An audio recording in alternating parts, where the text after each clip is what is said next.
to show you how to master the basics. So in Vinyasa, there's a common transition from downward dog to plank, Chaturanga, upward dog, and then back to downward dog. So just changing a few little movements in your practice can really make a huge difference. So we're going to show you some of the common mistakes and how to remedy them. So coming into downward dog, Amanda. Thank you. Okay, so here's downward facing dog. We're just going to back this up a little bit. So she comes forward into plank and then just lowers her knees down to the earth. She's on hands and knees. Now a lot of classes in the beginning, you'll see the warm-up of cat's breath or cat and cow. So Amanda shows cat's breath as tucking the tailbone under, or tilting the tailbone up to start, and then tucking the tailbone under, rounding the spine, and then once again tilting the tailbone. So the tilted tailbone is the shape of downward dog, and then the tucked tailbone is the shape of plank, of Chaturanga, and of upward dog, as much as you can get. So come to a neutral spine, have a subtle tuck in your tailbone, length through the crown of the head, curl your toes under, and just push straight into plank. So notice how her upper body doesn't move. Her shoulders are over her wrists, lowering the knees down again, the upper body doesn't move. So if you're learning plank position, curl the toes under and just press out through one leg at a time. So at first you have the left knee down so you have some balance and some stability. And then engaging your left leg and pushing out through your left heel, pausing for a moment in full plank, and then lowering your right knee down. And then you can continue alternating and then sustaining plank position longer and longer. So come onto your hands and knees for a moment. Now to show the alignment base for your body in downward facing dog. So coming into plank, hands, wrists line up with your shoulders, curl the toes under, push back into plank position. Notice the tailbone slightly tucked rather than some common misalignments, which would be the tailbone sticking up or the chest, the belly dragging, hanging down. Yeah. So try to stay right in the middle of there, engaging by lengthening and by drawing upward through the midline. So if your feet are hip distance in plank position and your shoulders and wrists line up, this sets you up for the perfect downward facing dog for your body. So by engaging your core, lift the hips up and back to downward facing dog.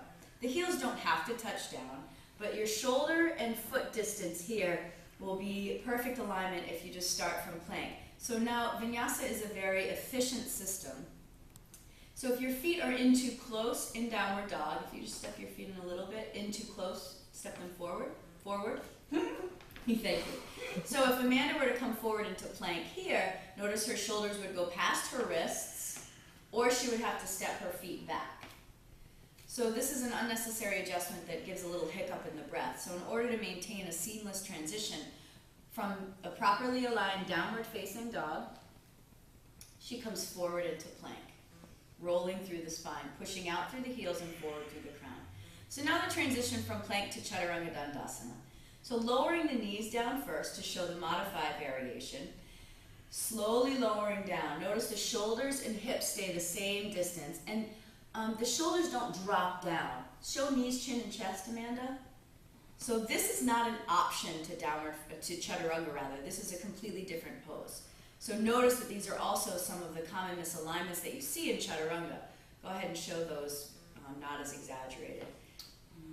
So the hip, yes, that one, or doing the worm, kind of laying the belly down and then the rest of the body.